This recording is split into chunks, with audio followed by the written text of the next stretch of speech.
Alabama beat Georgia in a big-time matchup in a game that really had no business being as close as it was. Crimson Tide failed to put their foot on the jugular of the Bulldogs, and it almost came back to bite them. And yet it didn't. And if you remember back to the last show we did before the game, I told you the 3 stats that were going to decide that game. And 2 of them really kind of came to a head. Turnovers. When you look at the stats, Georgia threw 3 interceptions, lost a fumble. It was not great in the turnover category. And to Alabama's credit, they turned the football over too. But they turned it over less than Georgia did. And the one key area that I had talked about was points off of turnovers, where Georgia hadn't allowed a touchdown this season. And for Alabama to capitalize on those points after turnovers was going to be a big deal. And they didn't get a bunch of point after turnovers, but they got a touchdown after a turnover. And in a 1-score game, ultimately, it's what it comes down to. Now, I think Kalen DeBoer, despite coming away with the win, still has a lot of questions to answer, because in a game where Georgia did everything they could to beat themselves, they were still in the game. When you were up big, and there's just got to be a point, even against very, very, very good teams. And make no mistake about it, Georgia is still a very, very, very good team. You got to be able to put them away to the point where they don't have the even thought process of like, you know what, we're coming back. You got to put your foot on the gas pedal and end the game as soon as you can, and not, even if you do get your foot on the gas pedal, not let up. And I think letting Georgia back in the game, I know that it's almost like sacrilegious to have that idea of like, hey, we still need to talk about what happened. We still need to talk about why the fact this was even a game, because it shouldn't have been. It was. And I need answers. And so I look forward to hearing those answers, because it's easy to say on a Saturday night, here's what happened. When you've had time to digest that film and go, all right, this is really kind of where things went wrong. I want to know those answers. And for Georgia, Kirby Smart's 1-6 against Alabama, which is not good. But you know what? It's better than a lot of other people.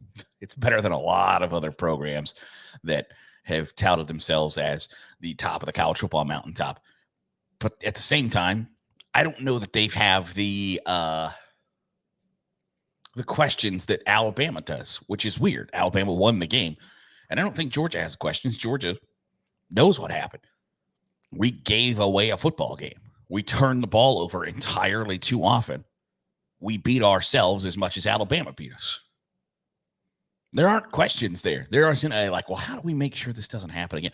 We can't throw the football to the other team. And Carson Beck tried his damnedest to throw the football to the other team over and over and over again. And it was quick. He's supposed to be a top 10 quarterback. He's supposed to be a top 10 player in the NFL draft.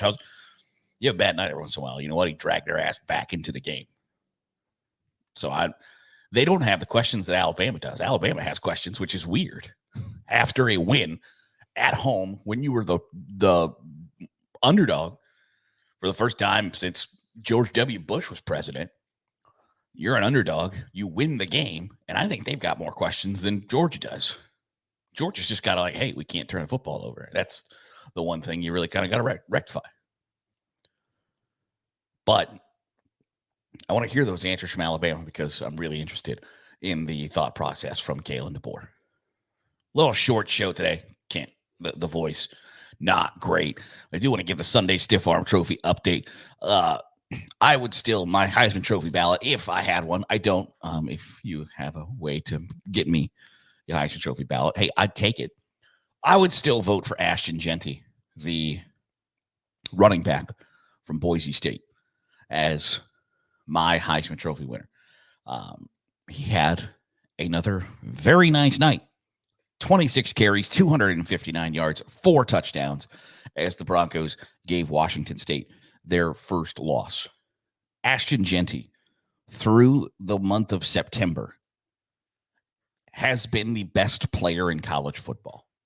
And I have no issues, qualms, whatever, saying that and using my quasi Heisman Trophy vote.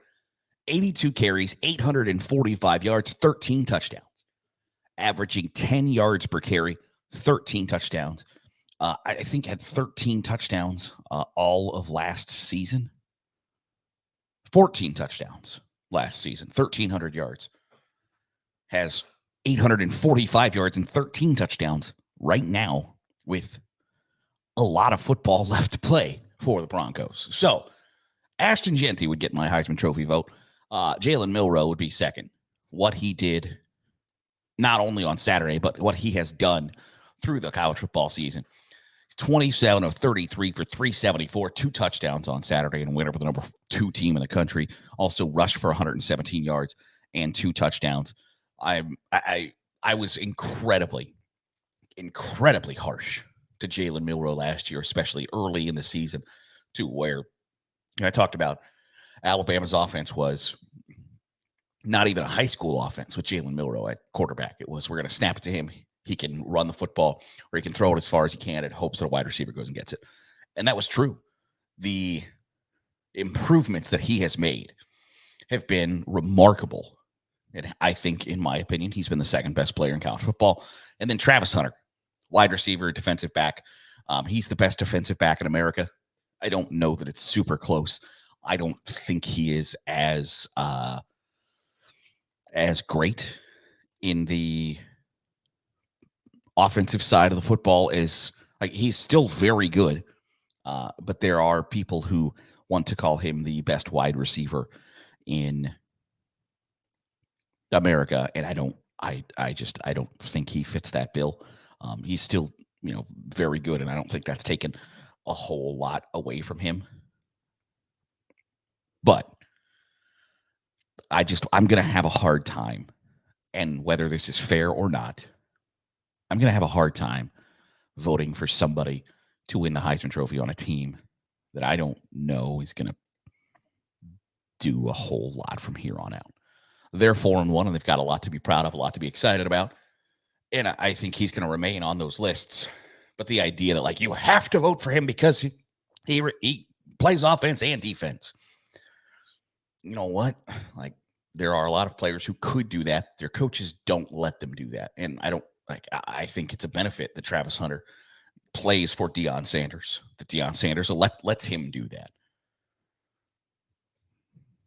If Travis Hunter went to a lot of other colleges, is he playing both ways? Probably not. Now, I get the idea is he's so dominant, he's so good, he's so productive at both sides of the ball that he has to play both ways, because you can't afford to keep him out of the lineup.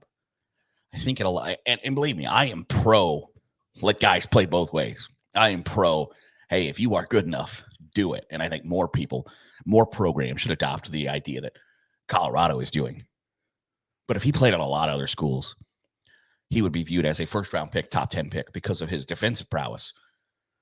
But he's getting opportunities that other kids aren't ever going to even get to sniff. And whether that should be held against him or not is a different discussion for a different day. I'll just tell you, I've got him at number 3 on my Heisman Trophy ballot that does not exist. That'll do it for today's episode of the Daily Huddle. I appreciate you making us a part of your day. However it is, wherever it is you're doing so. If you're watching on YouTube, hit the subscribe button. Make sure you're getting all the great college football content we are pumping out. If you are listening on the podcast feed, drop a 5-star review. It goes a long way in helping out the channel. I'll see you tomorrow for another episode of the Daily Huddle.